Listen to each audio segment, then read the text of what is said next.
Johnny, entre donc. Ben, il manquerait plus que tu me laisses dehors, Paul. Portez la valise de M. Drake dans la chambre d'amis. Je suis enchanté de te voir, Johnny. C'est gentil d'avoir fait un détour pour venir ici. Tu veux le détour, Paul? Eh bien, qu'est-ce que tu attends pour m'offrir un verre? Ah oui.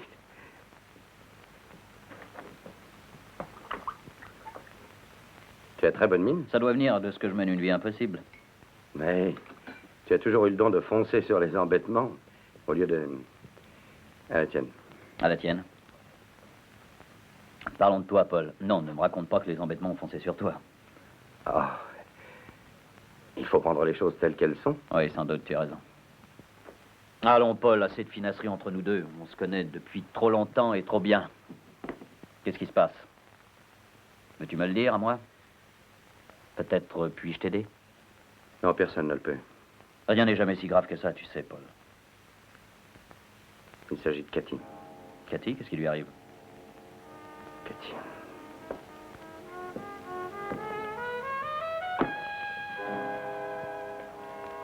On reste seul avec une petite fille. On essaie d'être à la fois son père et sa mère. On la comble d'affection, de tendresse. Et tout à coup, que se passe-t-il? C'est ma faute. C'est sûrement ma faute. Je n'ai pas dû y voir clair. Mais comment? Comment? Paul, il n'y a pas lieu de te faire de reproches, tu le sais. Aucun père n'aurait pu faire plus pour sa fille. J'ai connu Cathy quand elle avait 10 ans. Regarde ça. Elle se drogue.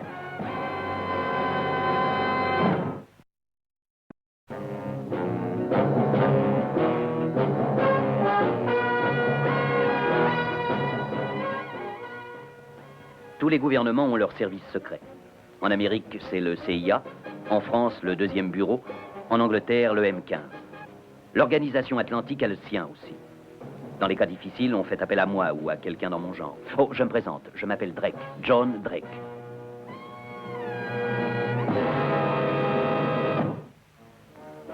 Oui, nous la connaissons, Johnny. Quand on l'a prise, c'était déjà une droguée. Elle était intoxiquée jusqu'à la moelle. Elle ne s'en guérira pas de sitôt, sans doute jamais. Oui, je vois. Mais Edmond, je voudrais que vous fassiez quelque chose pour moi. Oui, quoi? Mais je ne sais pas. Je souhaiterais qu'on punisse les responsables. Mais comment? Il y a les revendeurs, mais il y en a tellement que c'est sans espoir. Le centre de l'affaire, croyez-moi, c'est le pays où pousse le pavot. Le centre de l'opium brut. Eldora, c'est la cible à atteindre. Mais sans doute ce gouvernement doit contrôler la culture et la vente du pavot, de l'opium. La contrôler? Il l'encourage, oui. Sa théorie est que s'il existe des gens assez stupides pour acheter la drogue, il n'y a qu'à la vendre et empocher la monnaie. Nous avons un dossier là-dessus, justement. Nous savons qu'ils la vendent à la mafia et à des Corses dont l'organisation est à Marseille. Le gouvernement vend directement à ces formants. 90% de la drogue est écoulée en Amérique et elle tue des jeunes êtres comme Cathy. Il n'y a donc rien à faire. Saisir une cargaison de temps en temps. Nous savons que c'est une goutte d'eau dans l'océan de la drogue. Nous avons essayé depuis des années de coincer les gros fournisseurs d'Eldora. Sans succès. Edmond, vous avez les mains liées politiquement, mais vous savez, je suppose que j'ai des méthodes assez peu orthodoxes. Si j'ai des ennuis, c'est à mes risques et périls. Mais je vous promets que ça ne compromettra pas le gouvernement. Quand vous serez à Eldora, Johnny, allez à cette adresse. Sandy Lewis.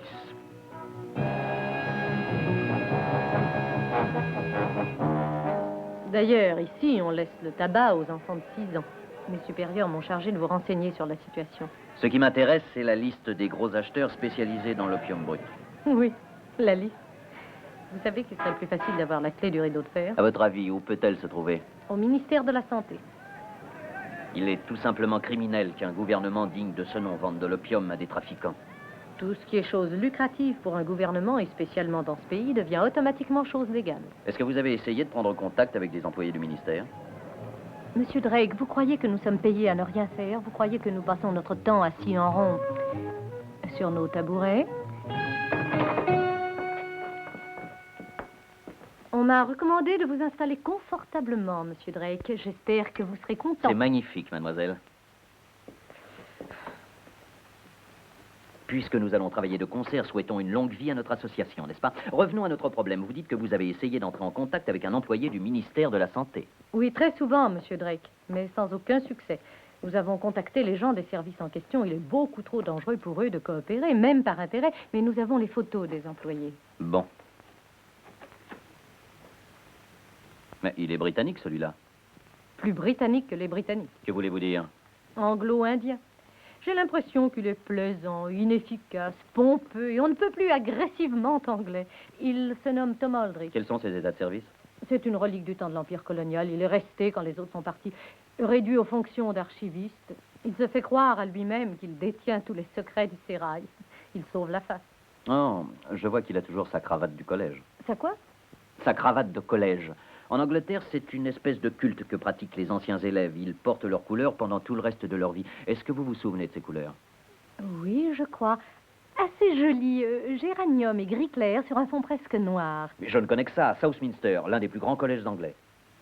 Y a-t-il une bibliothèque en ville? Oui, il y en a une vieille que les Anglais ont laissée en souvenir. Ça ne peut pas être mieux. Voulez-vous me rendre service en allant me chercher un annuaire des grands collèges anglais? Répétez-moi cette dernière page de l'annuaire. Qui a fondé le collège de Southminster? Chose assez curieuse, Sir William Southminster. La date? En 1462. Et qui a été le préfet des études entre 1927 et 1931? Christopher Stanton. Bon, et comment l'école est-elle divisée? En 4 maisons. Entrez en 4 maisons de la cloche et de l'horloge. Ah, voilà, merci. De la rivière et de la tour. Et quelles sont les couleurs de celle de la rivière? Bleu et vert. De celle de la tour? Rouge et blanc. Bravo, un bon Et point. voilà la cravate et je l'air dans Southminster. Ah, Merci. Vous êtes sûr qu'il va venir ici? certaine. Hamid m'a dit qu'il arrive exactement 3 minutes après qu'une heure est sonnée. Il va là-bas prendre son journal, demande une tasse de café et va s'asseoir à cette table, dans ce coin-là. La même routine depuis des années et des années. Eh bien, il lui reste 10 secondes, sans quoi la routine est faussée. 7, 6, 5. Ah, il est en avance. Peut-être que votre montre ne va pas. Elle va très bien. Parle-moi de ta nouvelle robe, chérie. Elle est très simple.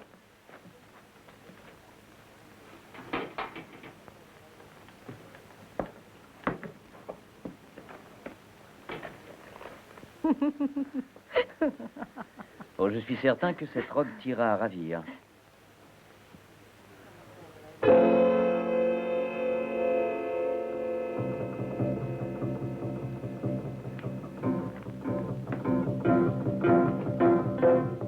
Je vais me faire un corsage drapé sur le côté droit. Excusez-moi. Avec... Je ne voudrais pas être indiscret, mais excusez-moi de me présenter moi-même. Oui, que puis-je faire pour vous? Je m'appelle Aldrich, capitaine Aldrich. Oui. Oh, ma parole, chérie, tu es aveugle. Regarde, monsieur porte la cravate de Southminster. mais vous sortez nom de notre vieille école aussi, mais c'est extraordinaire, assez évident, Oui, je vous oui. en prie. Quelle coïncidence. Quelle année? J'ai fini en 31. Oh, bien avant que je n'y entre. Oh, mais j'oubliais de me présenter, je m'appelle Drake et voici ma femme. Je ne saurais dire à quel point je suis ravi de vous connaître, Madame Drake. Enchantée. Et vous aussi, monsieur. C'est une heureuse rencontre. Qu'est-ce que vous prenez? Oh, rien, merci. Voyons, nous devons célébrer ça, c'est un grand événement. Alors, je prendrai un Annie aussi, si vous permettez. Un Annie, s'il vous plaît, un Annie. Combien de temps restez-vous ici, capitaine Aldrich? Oh, moi... je vis ici. Ah, Et je fais partie de l'administration. Ah, très intéressant. Dans quel domaine? Oh, disons que j'occupe un poste de confiance, vous comprenez. Ah, je crois comprendre. Je n'en doute pas. Êtes-vous retourné voir notre vieille école récemment? Non, pas depuis des années. Notre jeunesse. Dans quelle maison étiez-vous? Celle de la rivière, couleur bleu et vert. Et vous, dans laquelle? L'horloge. Couleur rouge et blanc. C'est exact. Notre jeunesse. Dites-moi, capitaine Aldrich, pourquoi n'êtes-vous pas revenu au pays? Oh, c'est le climat. Il ne convenait plus à ma femme. je Voyez-vous, suis au bout de désolée tant d'être en d'années... retard. Oh, ma chère, permets-moi de te présenter Monsieur et Madame Drake. Ma femme. Enchanté, madame. Et je vous en prie, asseyez-vous, chère madame. Merci beaucoup. Pardon. Vous prendrez bien quelque chose, madame Aldrich? Oh non, rien. Merci, monsieur Drake. Imagine, ma chère, que je m'étais assis de ce côté-là en t'attendant lorsque j'ai remarqué cette cravate. Southminster. Je suis si contente pour toi, mon chéri. Cela fait au moins 10 ans qu'il n'a pas rencontré un camarade d'école. Capitaine Aldrich, je viens d'avoir une splendide idée. Notre fête annuelle a lieu jeudi, n'est-ce pas? Oh, non, autant que je me rappelle, notre fête annuelle a lieu le 1er mai. Oui, oui, bien sûr, je perds la mémoire. Jeudi, c'est celle du préfet des études. Écoutez, ils donnent toujours un dîner dans un grand restaurant de Londres. Pourquoi ne pas nous joindre à eux en pensée et fêter nous aussi le préfet des études Quelle bonne idée. Ah, parbleu, oui. Bon, eh bien, maintenant, il faut nous en aller. Oh, vraiment? Mais vous ne savez pas ce que tout cela représente pour moi. Entendu pour jeudi, 9h, Hôtel Miselot, et vous serez mes invités. Au revoir. Au revoir. J'ai été ravi de vous connaître, chère madame.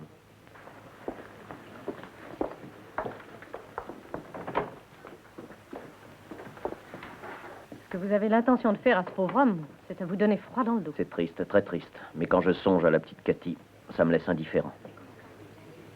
Maintenant que nos verres sont remplis, mon cher capitaine, si on buvait à notre vieille école. Oh, volontiers. Et est-ce que vous vous rappelez le dernier couplet de la chanson de l'école? Ah oui, la chanson de l'école. De ces lauriers, c'est lauriers de l'école que nous avons gagné. La mémoire s'envole. Jours heureux en Vivons à notre vieille école. À notre vieille école. À notre vieille école.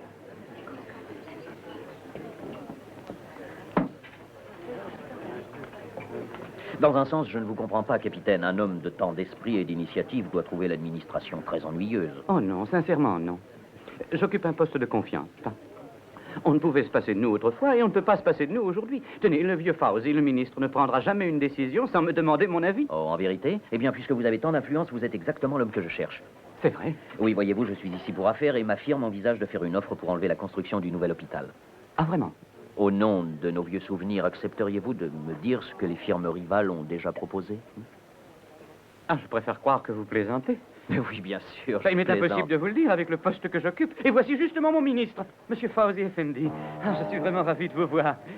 Permettez-moi de vous présenter mes très bons amis, Monsieur et Madame Drake. Et vous connaissez déjà ma femme, n'est-ce pas? Qui est-il? Je suis le capitaine Aldrich. Il travaille au ministère. Je crois qu'il est archiviste dans un vague service. Il a été grossier. Très grossier. Mais asseyez-vous donc. Aucune éducation. C'est un parvenu, voilà tout. Très juste. Je vous propose un changement de décor. Nous allons retourner à mon hôtel et y prendre un petit verre. Nous y retrouverons peut-être une atmosphère un peu plus sympathique. Oui, merci. Nous allons nous remettre un petit peu de poudre, chère madame. Pendant que ces dames vont se refaire une beauté, un petit verre d'alcool, hein, capitaine? Parlons donc de ce contrat, voulez-vous? Si ma compagnie, une compagnie britannique, remarquez-le, fait des prix, le ministère réalisera une économie et tout le monde bénéficiera de l'opération. Avez-vous quelque chose contre cette idée? Non, je suppose que non. Et remarquez qu'il serait tout à votre honneur d'aider le ministère. 300 000 livres environ. C'est l'offre la plus basse.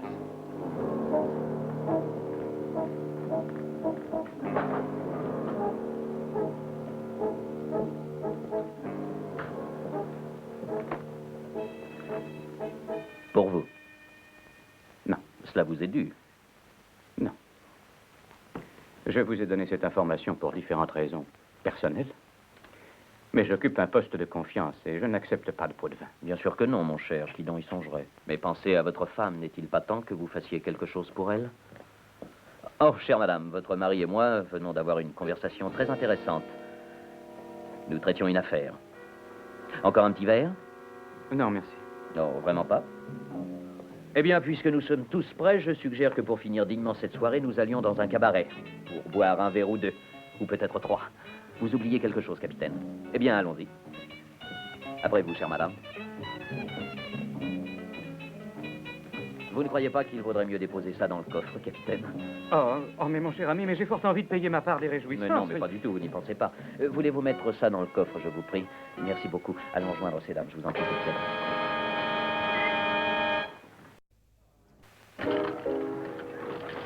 Bonsoir. Bonsoir. Nous sommes 4. Les jeux Avez-vous sont des faits? places à la grande Bien, table? ça, mon ami. Rien ne va plus. Ah. Numéro 7. Rouge, impair et mort. Tenez, Mais vous oui, avez une place. mais oui, asseyez-vous ici. Un tenez, père et chère mort. madame. Excusez-moi. Asseyez-vous aussi, capitaine. Dites-moi, Oui. je n'ai jamais joué à ces jeux-là de ma vie. Si j'avais su, j'aurais apporté de l'argent. Mais ne vous en faites pas, mon cher camarade, cela peut s'arranger. Vous reconnaissez le capitaine Aldrich qui est au ministère. Vous pouvez avoir confiance. Bien sûr, monsieur. Bien sûr. Faites vos jeux, mesdames, messieurs. Mesdames, messieurs, faites vos jeux. Oh, je suis désolé, monsieur. Il y a un minimum à cette table qui fait que nous n'acceptons pas les mises aussi faibles. C'est tout à fait ridicule de ma part. Je suis désolé, je croyais que c'était des 10. Les jeux sont faits? Rien ne va plus. Numéro 12. Rouge, pair et manque. C'est votre jour de chance, capitaine. C'est incroyable. Profitez-en.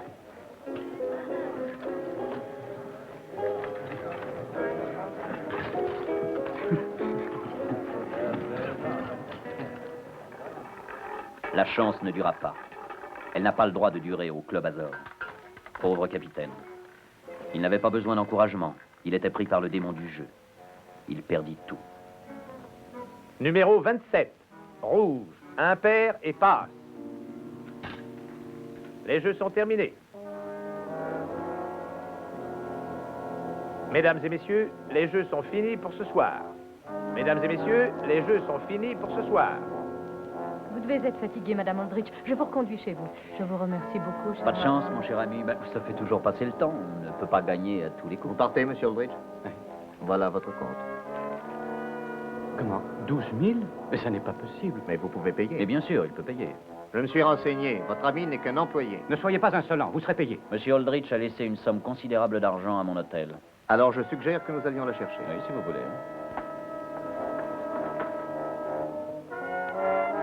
Ma serviette, je vous prie. Tout de suite, monsieur. Et quand nous aurons réglé cette question, je vous invite tous les deux dans ma chambre pour y boire un dernier verre. Excellente idée. Voilà, monsieur. Ah, et maintenant, si vous voulez me donner ma note, je vais pouvoir vous régler. C'est très amusant. Mais où diable est donc passé tout Alors, mon argent? voyons, Cette calmez-vous. serviette n'a pas quitté le coffre un instant, monsieur. Écoutez, je suis responsable vis-à-vis du casino. Je vais essayer de garder mon sang-froid. Peut-être le garderai jusqu'à demain après-midi, 4 heures. Si vous n'avez pas payé d'ici là, je perdrai mon sang-froid et la terre va trembler. Ah, vraiment, je n'arrive pas à comprendre. À moins que ce ce qui ne a soit pu se l'employé qui ait volé tout cet argent. Voyons, passer. tout à l'heure, quand je suis arrivé, il y avait... Calmez-vous. Je crois que le plus sage serait d'avertir la police. La police? Oui. Oh non, ne faites pas ça. Cette serviette remplie de billets, jamais je ne serai capable Nous allons d'expliquer monter la dans ma chose. chambre et parler de tout ça.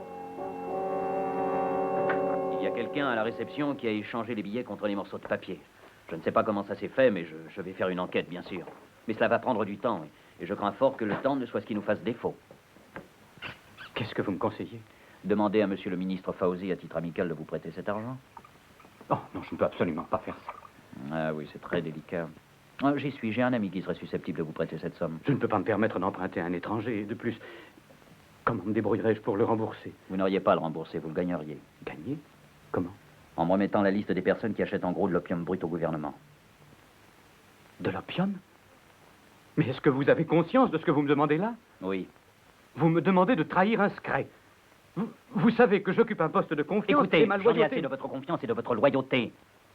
N'importe qui vous payant 10 livres par Non, semaine, 12. très bien 12 livres par semaine, peut s'offrir votre loyauté. Ce n'est pas vrai. Je veux que vous me donniez cette liste. Je veux les noms des personnes qui se procurent et trafiquent l'opium. Vous voyez cette photo? Quel âge croyez-vous qu'elle est? 55 ans? 35 ans? 40 ans?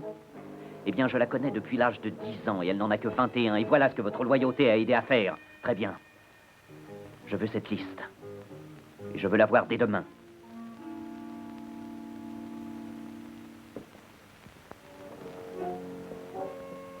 Notre employé, l'anglais, comment s'appelle-t-il? Aldrich, monsieur le ministre, le Je capitaine veux Aldrich. qu'il vienne ici tout de suite.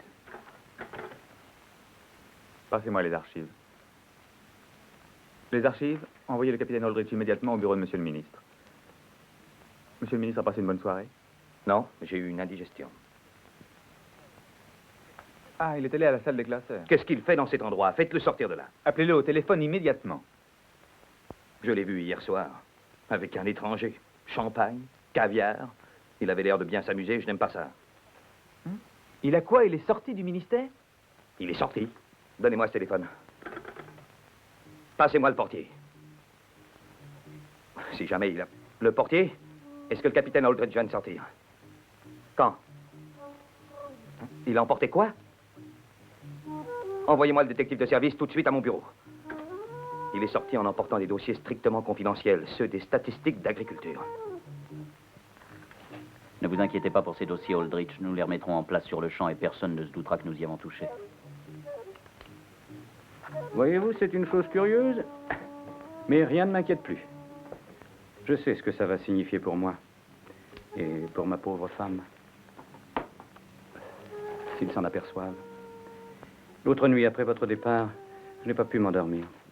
Et ne vous en faites pas non plus pour vos pertes au jeu. Oh, certes non. Je ne suis hanté que par la photo de cette pauvre enfant que vous m'avez montrée. Ouvrez la porte! Police! Asseyez-vous là, et vite! Et un peu plus de profil. Encore un peu. Voilà, c'est très bien. Maintenant, souriez. Voilà, c'est parfait. Qu'est-ce que je peux faire pour vous? Vous allez tout devenir avec moi. Fouillez leurs poches. Et prenez l'appareil photo. L'appareil?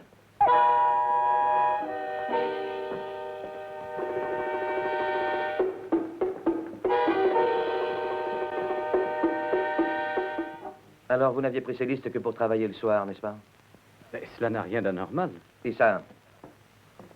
Est-ce que c'est anormal? Allons, capitaine Aldridge, tâchez de trouver quelque chose de plus intelligent que ça. Oh, mais c'est sa version. Ah, c'est la vôtre aussi. Vous non plus, vous n'avez pas photographié ces listes, n'est-ce pas? Mais non, évidemment. Non, vous ne faisiez que prendre des photos de votre ami le capitaine Aldridge pour les vendre dans des bazars aux touristes friands de photos d'art. Hein? Ah oui, monsieur le ministre. Oui.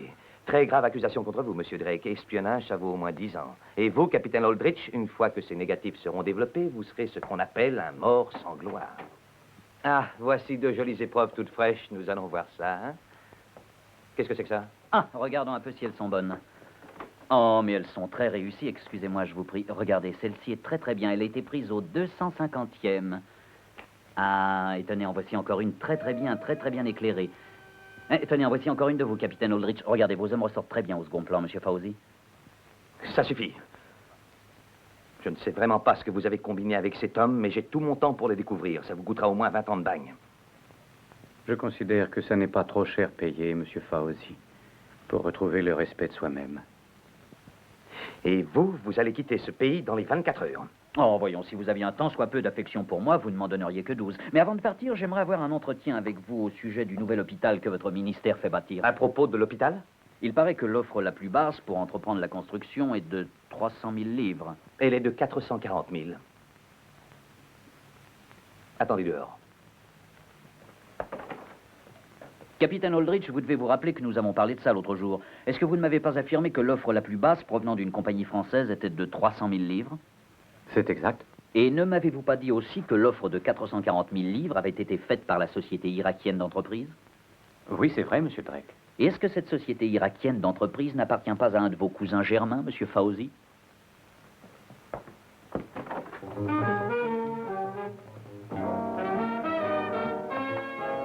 Vous quitterez ce pays avec lui dans les 24 heures. Ce sera avec plaisir, monsieur le ministre. Ça, je vous avoue que je n'y comprends rien. Vous étiez en train de photographier ces listes, ils ont pris l'appareil et les négatifs, alors qu'est-il advenu des autres photos? Ne concevez aucune inquiétude à ce sujet, capitaine Aldrich. Regardez, les voici. Tenez. C'est l'appareil qui contient le film de ces listes. Ah, je vois, tout était truqué. Pendant que je braquais l'éclairage d'ici, les photos étaient prises de là. Mais au fait, pourquoi aviez-vous un deuxième appareil? Au cas où vous m'auriez trahi? Mais je n'aurais jamais fait ça. Bien sûr que non, j'aurais dû le savoir. Capitaine Aldrich, que comptez-vous faire maintenant? Maintenant? Eh bien, je l'ignore. Vous savez, j'ai des amis anglais très influents qui, j'en suis sûr, ne refuseront pas d'engager un homme pour qui les mots poste de confiance ont conservé une signification. Mais croyez-vous que la chose soit possible? Je ferai en sorte qu'elle soit possible. Ah, je me fie à vous. Et je vous en serai fort reconnaissant.